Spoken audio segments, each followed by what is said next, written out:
नेक्स्टमा छ, next question छ different types of secondary memory of computer हैन। यहाँनिर डिफ्रेन्ट टाइप्स अफ सेकेन्डरी मेमोरीको टाइप्सहरू के हुन् भनेर हामीले थाहा पाउनु पर्यो है। सेकेन्डरी मेमोरीको टाइप्सहरू, अब सेकेन्डरी मेमोरी भन्ने बित्तिकै फर्स्टमा हैन, अब प्राइमरी मेमोरी हुन्छ, अर्को चाहिँ सेकेन्डरी मेमोरी हुन्छ, दुई टाइपको मेमोरी हुन्छ भनेर हामीले हेर्यौँ है। र जस्तो मैले यसलाई म यसैबाट सर्च गरेर भन्दै टाइप्स अफ कम्प्युटर मेमोरी भनेर हेरौँ, टाइप्स अफ कम्प्युटर मेमोरी भनेर हेर्छौँ भने जस्तो ल यसैबाट हेरौँ है। टाइप्स अफ कम्प्युटर मेमोरीमा एउटा प्राइमरी मेमोरी हुन्छ है, अर्को चाहिँ सेकेन्डरी मेमोरी हुन्छ है। टाइप्स अफ मेमोरीमा प्राइमरी मेमोरी र सेकेन्डरी मेमोरी हुन्छ। यहाँनिर टाइप्स अफ मेमोरी भन्ने बित्तिकै प्राइमरी मेमोरीलाई नै भनिराखेको छ, प्राइमरी मेमोरी भित्रै पर्ने ऱ्याम र रोमलाई चाहिँ देखाइराखेको छ है। ऱ्याम भित्र पनि एस ऱ्याम र डी ऱ्याम हुन्छ भने पिरोम, इपिरोम र इपिरोम चाहिँ रोम भित्र हुन्छ है। ऱ्यान्डम एक्सेस मेमोरीको बारेमा हैन, एस ऱ्याम र डी ऱ्यामको बारेमा यिनीहरू सबै भइसकेको छ। अब हामीले योबाट चाहिँ के गर्नु पर्यो त भन्दा यो भन्दा पनि मैले फेरि अर्को खोजेँ। हामीले चाहिँ सेकेन्डरी मेमोरीको हेर्न लागेका छौँ। टाइप्स अफ के भनेको छ, सेकेन्डरी मेमोरी भनेको छ हैन, सेकेन्डरी मेमोरी अफ कम्प्युटर। यहाँनिर types of computer, types of secondary memory भनिरहेछौँ है। मेमोरीको त भइहाल्यो हैन, अब सेकेन्डरी मेमोरीको पनि आउँछ। प्राइमरी मेमोरीको त हामीहरूले हेरिहाल्यौँ हैन, जुन चाहिँ ऱ्याम र रोम चाहिँ मेन हो प्राइमरी मेमोरीमा भने। सेकेन्डरी मेमोरीमा चाहिँ के छ त भन्दा जस्तो कम्प्युटर युजेज मेन मेमोरी भनेको ऱ्याम हो है। त्यसै गरी क्यास पनि हुनसक्छ हैन, यो चाहिँ मेन मेमोरी भन्छन् यसलाई, क्यास मेमोरी। रोम पनि यही भित्र पर्छ प्राइमरी मेमोरीमा भनेपछि। सेकेन्डरी मेमोरी चाहिँ के हो त भन्दाखेरि सेकेन्डरी मेमोरी चाहिँ नन भोलेटाइल हुन्छ हैन, लङ टर्म स्टोरेजको लागि हो यो सेकेन्डरी मेमोरी है। र यसको टाइप्सहरू हेर्ने हो भने हामीहरूले मेनली चाहिँ 3 टाइप्सको भनेको छ। एउटा चाहिँ सोलिड स्टेट डिभाइस जस्तो युएसबी, मेमोरी स्टिक, पेन ड्राइभहरू। अर्को चाहिँ अप्टिकल स्टोरेज डिभाइस जस्तो सिडी, डिभिडीहरू पर्छ भने। अर्को चाहिँ म्याग्नेटिक स्टोरेज डिभाइस जहाँनिर चाहिँ हाम्रो हार्ड डिस्कहरू पर्छ, हार्ड डिस्कहरू हैन, म्याग्नेटिक टेपहरू हैन, म्याग्नेटिक डिस्कहरू, तिनीहरू सबै पर्छ है। ल तिमीहरूलाई म एकचोटि बुकबाट पनि भनिदिन्छु। बुकको चाहिँ जस्तो टाइप्स अफ मेमोरीमा चाहिँ प्राइमरी मेमोरी र सेकेन्डरी मेमोरी भन्ने हो। प्राइमरी मेमोरीभित्र ऱ्यान्डम एक्सेस मेमोरी जुन ऱ्याम भन्छौँ हामीले, ऱ्याममा पनि एस ऱ्याम र डी ऱ्याम हुन्छ भने। अर्को प्राइमरी मेमोरीमा चाहिँ रिड ओन्ली मेमोरी रोम पर्छ। रोममा चाहिँ पिरोम, इपिरोम, इपिरोम हैन, यिनीहरू पर्छ। क्यास मेमोरी पनि प्राइमरी मेमोरीमै पर्छ भने। सेकेन्डरी मेमोरी अथवा सेकेन्डरी स्टोरेज डिभाइस भन्छौँ हामीहरूले, यो भित्र फर्स्टमा जस्तो हामीले म्याग्नेटिक डिस्कलाई लिन सक्छौँ। म्याग्नेटिक डिस्क भनेपछि हार्ड डिस्क त्यहीभित्र पर्यो है। त्यसै गरी फ्लपी डिस्क पनि त्यहीभित्र पर्यो। अप्टिकल डिस्क भन्छौँ नि, अप्टिकल डिस्कमा चाहिँ हामीले कम्प्याक्ट डिस्क जसलाई सिडी भन्छौँ, डिभिडी भन्छौँ है, ब्लुरे डिस्क भन्छौँ, त्यो पनि त्यसमै पर्छ। र अर्को चाहिँ एक्सटर्नल स्टोरेज जस्तो मेमोरी कार्डहरू हैन, पेन ड्राइभहरू हैन, यिनीहरू चाहिँ सेकेन्डरी मेमोरीमा पर्छ। यसरी सेकेन्डरी मेमोरीलाई 3टा पार्टमा चाहिँ हामीले डिभाइड गर्न सक्छौँ। अब तिनीहरूलाई पनि एक्सप्लेन गर्नु पर्यो, मार्क्सको वेटेज कति छ त्यो अनुसारले है। अब सेकेन्डमा हेर त, और describe the decimal to binary number conversion process. हामीले डेसिमल नम्बरलाई बाइनरीमा कन्भर्ट गर्नु पर्यो है। त्यो कन्भर्ट गर्ने बेला कसरी गर्ने विथ इक्जाम्पल चाहिँ देखा भनेछ है। बाइनरीलाई के अरे डेसिमललाई बाइनरीमा कन्भर्जन गर्ने हैन, डेसिमल टु बाइनरी कन्भर्जन। म यसैबाट देखा है, डेसिमल टु बाइनरी कन्भर्जन हैन, डेसिमल टु बाइनरी कन्भर्जन भनेर हाले है। अब जस्तो डेसिमल टु बाइनरी कन्भर्जनमा हेर्ने हो भने जस्तो डिभाइड बाई 2 हैन, यहाँनिर 2 ले डिभाइड गर्यो, यो अर्को है हैन। हामीले डेसिमललाई चाहिँ बाइनरीमा कन्भर्ट गर्न लागेका छौँ। यो ठ्याक्कै त्यो मैले क्लासमै गराएको जस्तो देखाउन खोजेको।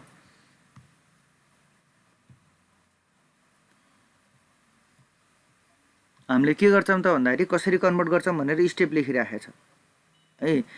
डेसिमल नम्बरलाई लिने, त्यसलाई 2 ले डिभाइड गर्ने, डिभाइड गरिसकेर आएको रिजल्टलाई चाहिँ हामीहरूले रिमाइन्डर जति आउँछ त्यो रिमाइन्डरलाई चाहिँ उतातिर लेख्ने है। यदि डेसिमल नम्बर हैन, डेसिमल नम्बरलाई चाहिँ हामीहरूले इभन छ भने त्यहाँनिर 0 राखे हुन्छ, अड छ भने 1 राखे हुन्छ के 2 ले डिभाइड गर्ने बेला है। डिभाइड गर्दै जाने, गर्दै गएपछि लास्टमा रिमाइन्डरलाई चाहिँ अपोजिटबाट लेख्ने। हेर त, जस्तो यहाँनिर 244 लाई चाहिँ डिभाइड गर्यो हैन, 244 लाई चाहिँ डिभाइड गर्यो। जस्तो मैले यहाँ सपोज डेसिमल नम्बर छ 15, 15 नै ल 14 लेखेँ। 14 लाई मैले के गर्न लाग्यो त भन्दाखेरि यो 14 भन्ने डेसिमल नम्बरलाई मैले डिभाइड गर्न लाग्यो भने कसरी गर्छु त? यो 14 भन्नेलाई 2 ले डिभाइड गर्छु हैन। 7 आयो, कोसन्टलाई यहाँनिर लेखेँ, यो 7 आयो। अब रिमाइन्डरलाई कहाँनिर लेख्छु त? यहाँनिर लेख्छु कि रिमाइन्डरलाई यहाँ माथि लेखेँ। त्यसपछि फेरि 2 ले डिभाइड गर्छु हैन। 2 3 जा 6 हुने भयो, रिमाइन्डर कति आयो? 1 आयो। फेरि के गर्छु त भन्दा फेरि यसलाई 2 ले डिभाइड गर्छु, 2 1 जा 2 हुने भयो, रिमाइन्डर कति आयो त? फेरि 1 भयो। अब यसरी यहाँबाट लेख्छु कि अब मैले यसरी अपोजिटबाट लेख्छु। कन्भर्ट गरेर आइसकेको रिजल्ट के हुन्छ त? 1110 हुने भयो है। 1110 चाहिँ कन्भर्जन हो र त्यसको प्रोसेस पनि तिमीहरूले भन्न सक्छौ। ल त्यसै गरी के छ त भन्दा नेक्स्टमा हेर्ने भने what are the functions of operating system. जस्तो अब अपरेटिङ सिस्टमको फङ्सन्सहरू के हो हैन। अब अपरेटिङ सिस्टम्स त धेरै टाइपको अपरेटिङ सिस्टम्सहरू छ हैन। हामीले त्यो टाइप्सहरू पनि हेरिसकेका छौँ भने अब फङ्सन्स अफ अपरेटिङ सिस्टम हेरौँ के हैन। फङ्सन्स अफ अपरेटिङ सिस्टम ठ्याक्क तिमीहरूको म बुकबाट हेर्न चाहे, अब यसैबाट साइडबाटै खोजौँ है, साइडबाटै सजिलो हुन्छ तिमीहरूलाई पनि देखिन्छ। अपरेटिङ सिस्टमले नै लाइफ दिने हो फर्स्टमा त है। अपरेटिङ सिस्टम छैन भने हार्डवेयरको काममै छैन हैन। सबै functions of operating system, functions of operating system भनेर सर्च गरेँ हैन। अब यसले सबै काम चाहिँ अपरेटिङ सिस्टमको सबै ओभरअल काम चाहिँ उसले नै गर्ने हो। के अरे कम्प्युटर अपरेट गर्नको लागि नै हैन। यदि अपरेटिङ सिस्टम छैन भने हार्डवेयर युजलेस छ के, हार्डवेयरको केही काम छैन हैन। अब यहाँनिर यो इक्जाम्पल त्यस्तो मलाई मन परेन, खोज्नुपर्छ फङ्सन्स अफ अपरेटिङ सिस्टम। ल गिक्स फर गिक्स यसमा चाहिँ राम्रो दिएको हुन्छ हेर है। ल यहाँनिर कसरी दिएको छ हेरौँ एकचोटि। फङ्सन्स अब अपरेटिङ सिस्टम भने के हो हैन र यसको इम्पोर्टेन्ट फङ्सन हेर त। पहिलो सुरुमा त सेक्युरिटी प्रोभाइड गर्छ। जस्तो हामीले युजर नेम र पासवर्ड राखेपछि बल्ल लगइन गर्न सक्छौँ, सेक्युरिटी प्रोभाइड गर्यो है। त्यसै गरी सिस्टमको पर्फर्मेन्सलाई पनि अपरेटिङ सिस्टमले चाहिँ कन्ट्रोल गर्छ सबै कुरा हैन। जब एकाउन्टिङ गर्ने काम भन्नुको मतलब भेरियस टास्कहरू हैन, डिफ्रेन्ट उहरूले चाहिँ डिफ्रेन्ट तरिकाले चाहिँ हैन, डिफ्रेन्ट एप्लिकेसन्सहरू डिफ्रेन्ट तरिकाले चल्छ। तिनीहरूमा आफ्नो आफ्नो तरिकाको हैन आफ्नो आफ्नो प्रोसेसहरू होला र त्यो प्रोसेसहरूलाई त्यो टास्कहरूलाई म्यानेज गर्ने काम गर्छ। त्यसै गरी एरर आछ भने त्यो एररलाई डिटेक्ट गर्ने काम गर्छ। अरू सफ्टवेयर र युजर्सहरूसँग कोअर्डिनेसन गर्छ, मेमोरीलाई म्यानेज गर्छ, प्रोसेसरलाई म्यानेज गर्छ, डिभाइसलाई म्यानेज गर्छ, फाइललाई म्यानेज गर्छ। यिनी सबै के हुन्छ भन्दा फङ्सन्स हुन् अपरेटिङ सिस्टमको है। तिनीहरूलाई डिस्क्राइब गर्नु पर्यो। त्यही हो फङ्सन्सहरू के हुन्छ त्यही नै लेख्ने हो है। ल अब नेक्स्ट यो पनि भइसक्यो। Explain the different components of multimedia. अब कम्पोनेन्ट्स अफ मल्टिमिडिया भनेर हैन छ हैन। त्यो कम्पोनेन्ट्स अफ मल्टिमिडिया के हो, डिफ्रेन्ट कम्पोनेन्ट्सहरूलाई हामीहरूले भन्नु पर्यो, देखाउनु पर्यो है। म तिमीहरूको यहाँबाट सर्च गरेँ, मल्टिमिडिया त तिमीहरूलाई बुकबाटै गराउँ मैले, स्लाइडबाट पनि थियो है।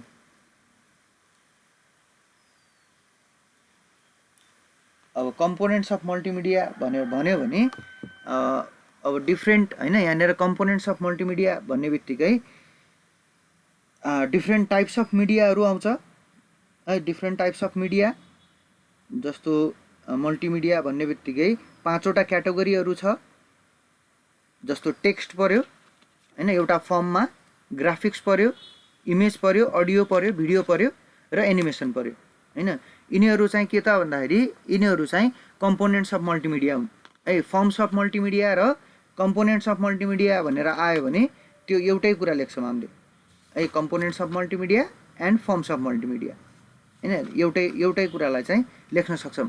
तर हार्डवेयर रिक्वायरमेन्ट्स अफ मल्टिमिडिया भन्यो भने हार्डवेयर चाहिँ के चाहिन्छ भनेर लेख्नु पर्यो है।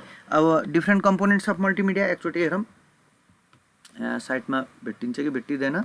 नत्र तिमीहरूलाई त्यहाँबाट पनि म देखाउन चाहे।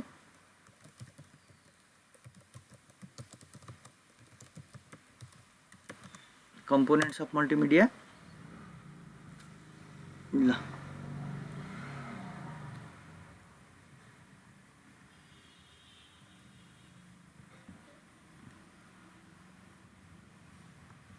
म साइटहरुबाटै देखाइराखेको छु है।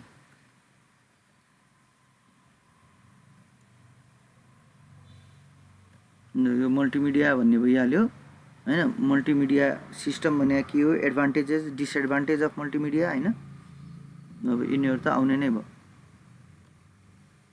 त्यसरी कम्पोनेन्ट्सहरु हेर त, कम्पोनेन्ट्स अफ मल्टिमिडियामा यहाँ text, graphics, audio, video, animation, यो चाहिँ पाँचवटा चाहिँ तिमीहरूको कम्पोनेन्ट्स हो, मल्टिमिडियाको कम्पोनेन्ट्स। अब छोटो छोटो चाहिँ डिस्क्राइब गर्नुपर्छ है सबैलाई, 2-3 लाइन भए पनि डिस्क्राइब गर्नुपर्छ। So these are the components of multimedia. अब नेक्स्ट हेरौँ। त्यसैगरी differentiate between assembler and compiler. अब एसेम्बलर र कम्पाइलरको हैन डिफ्रेन्सेस जस्तो म्यानेजमेन्ट भित्रै म गएर हेरेँ है। तिमीहरूको चाहिँ मल्टिमिडिया भनेर मैले यिनीहरू लेखेको छु हैन। अब यहीँ भित्र पनि छ हैन कम्पोनेन्ट्स अफ मल्टिमिडिया। हेर त, टेक्स्ट, ग्राफिक्स हैन, अडियो, भिडियो, मैले यिनीहरू चाहिँ एनिमेसन, यिनीहरू तिमीहरूको नोट त्यहाँ पनि राखिदिएको छु होला, मैले क्लासरुममा पनि राखिदिएको छु होला है। त्यसैगरी अर्को क्वेसन चाहिँ हाम्रो के थियो, कम्पोनेन्ट्स त्यहाँनिरबाट हेरिहाल्यो। त्यसैगरी एसेम्बलर र कम्पाइलरको हैन, एसेम्बलर र कम्पाइलर भन्ने चाहिँ प्रोग्रामिङ कन्सेप्ट भन्नेवाला च्याप्टरबाट हो हैन। यो च्याप्टरबाट ल्याऊ मैले हैन। डिफ्रेन्सिएट बिट्विन एसेम्बलर र हैन मेसिन लेभल ल्याङ्ग्वेज र एसेम्बली ल्याङ्ग्वेज भयो यहाँनिर। हाई लेभल ल्याङ्ग्वेज, लो लेभल ल्याङ्ग्वेज भयो हैन। र ल्याङ्ग्वेज प्रोसेसर अथवा ल्याङ्ग्वेज ट्रान्सलेटर भयो। एसेम्बलरले के गर्छ त भन्दा, एसेम्बलरले हेर्न सक्छौ, एसेम्बलरले चाहिँ सोर्स कोडलाई हैन, सोर्स कोडलाई चाहिँ अब्जेक्ट कोड अथवा मेसिन कोडमा कन्भर्ट गर्नलाई हेल्प गर्छ। एसेम्बली ल्याङ्ग्वेजलाई चाहिँ अब मेसिन ल्याङ्ग्वेजमा कन्भर्ट गर्नलाई हामीलाई एसेम्बलर चाहिन्छ भने। अर्को कम्पाइलर किन चाहिन्छ त भन्दा, कम्पाइलर चाहिँ हाई लेभल ल्याङ्ग्वेजलाई र कम्पाइलर भनेको हाई लेभल ल्याङ्ग्वेजलाई मेसिन ल्याङ्ग्वेजमा कन्भर्ट गर्नलाई चाहिन्छ है। यो नोटमा छँदैछ, तिमीहरूले डिफ्रेन्सेसहरू पनि हेर्न सक्छौ कम्पाइलर र इन्टरप्रिटरको बिचमा हैन। यहाँनिर डिफ्रेन्सेस छ। अब ठ्याक्कै त्यसलाई चाहिँ के त, हामीहरूको इन्टरप्रिटरको ठाउँमा के हुने भयो, एसेम्बलर हुने भयो के है। कम्पाइलरको फिचर त त्यही हुने भयो हैन। र कम्पाइलर र अर्को चाहिँ एसेम्बलर गर्नु पर्यो। अब त्यो डिफ्रेन्स ठ्याक्कै मैले यसैबाट बनाएर भनिदिने भने, कम्पाइलर इज अ प्रोग्राम हैन which converts the entire source code of programming language into executable machine code. र इन्टरप्रिटर पनि के हो त भन्दाखेरि, त्यसैगरी हाम्रो त्यहाँनिर एसेम्बलर छ के, एसेम्बलर पनि के हो त भन्दाखेरि एउटा प्रोग्राम नै हो, तर त्यसले कन्भर्ट गर्छ के त भन्दा इन्टायर सोर्स कोड हैन। यसले चाहिँ कम्पाइलरले हाई लेभल ल्याङ्ग्वेजको सोर्स कोडलाई कन्भर्ट गर्छ भने एसेम्बलरले चाहिँ लो लेभल ल्याङ्ग्वेजलाई कन्भर्ट गर्छ क्या, मेसिन हैन। लो लेभल ल्याङ्ग्वेज जुन एसेम्बली ल्याङ्ग्वेजमा लेखेको कोड छ त्यसलाई चाहिँ मेसिन कोडमा चाहिँ कन्भर्ट गर्छ है। अब त्यसैगरी अब जेनेरेट्स इमिडिएट अब्जेक्ट कोड हैन। यहाँनिर अब्जेक्ट कोडको कुरा छैन हैन। कम्पाइलेसन प्रोसेस चाहिँ, कन्भर्जन प्रोसेस चाहिँ सजिलो हुन्छ एसेम्बलरको केसमा भने, कन्भर्जन छिटो हुन्छ के हैन। कन्भर्जन चाहिँ छिटो हुन्छ किन त भन्दा एसेम्बलर चाहिँ क्लोज छ मेसिन ल्याङ्ग्वेजसँग। तर कम्पाइलरको कन्भर्जन चाहिँ के हुन्छ त, ढिलो हुन्छ हैन, धेरै टाइम लाग्छ है। यस्तै डिफ्रेन्सहरू चाहिँ तिमीहरूले लेख्न सक्छौ। ल अब नेक्स्टमा छ characteristics of fourth generation of computer. तिमीहरूलाई जेनेरेसन्स अफ कम्प्युटर भनेर मैले पढाइसकेको छु पहिले पनि हैन। त्यो मध्येको हामीहरूको फोर्थ जेनेरेसन अफ कम्प्युटरको क्यारेक्टरिस्टिक्स हेर्नु पर्यो है, जुन हामीहरू अहिले पनि फोर्थ जेनेरेसनमै छौँ हैन। अब ल फोर्थ जेनेरेसन अफ कम्प्युटर भने मैले हैन। फोर्थ जेनेरेसन अफ कम्प्युटर हेरौँ। 1970 द पिरियड अफ 1971 भन्दा पछाडिको चाहिँ हामीहरूको फोर्थ जेनेरेसन अफ कम्प्युटर भन्छ। ट्युटोरियल्स पोइन्टबाट देखाउन खोजेँ हैन। 1971 भन्दा पछिको पिरियड है। अहिले हामी चाहिँ 1990 भन्दा पनि त्योभन्दा पछाडिको जुन बुकमा डेट छ त्यही लेख्न सक्छौँ है। र इन डेट चाहिँ लेख्न पर्दैन हैन। मेन फिचर्सहरू के हो त भन्दाखेरि, भेरी लार्ज स्केल इन्टिग्रेसन टेक्नोलोजीहरू आयो, एकदमै सस्तो भएर आयो, पोर्टेबल भयो, हामीले अब खल्तीमा बोकेर होइन ब्यागमा बोकेर हिँड्न सक्ने भयो, रिलायबल भयो, हामी चाहिँ डिपेन्ड हुन सक्छौँ अब होइन। पर्सनल कम्प्युटरहरूको पनि युज भयो, जुन चाहिँ पिसी भन्छौँ हामीले पर्सनल कम्प्युटर। अब हस्पिटलमा युनिभर्सिटीहरूमा मात्रै नभएर मान्छेको घर घरमा होइन र मान्छेहरूसँग चाहिँ युज हुन लाग्यो। स्मल साइजको भयो, पाइपलाइनिङको कन्सेप्ट्सहरू युज गरेको थियो। यहाँनिर एसी चाहिँ चाहिएन कुलिङको लागि होइन, एसी लगाउनु परेन कम्प्युटरको लागि, जुन पहिले फर्स्ट जेनेरेसन सेकेन्ड जेनेरेसनतिर पर्थ्यो भने। इन्टरनेट पनि यहाँबाट स्टार्ट भइसकेको थियो है, नेटवर्किङको फिल्डमा पनि धेरै डेभलपमेन्टहरू भइसकेको छ है। र यो इक्जाम्पलहरू चाहिँ क्रे 1 होइन, यिनीहरू चाहिँ इक्जाम्पल हुन्। यसलाई हामीहरूले फोर्थ जेनेरेसन अफ कम्प्युटर भन्छौँ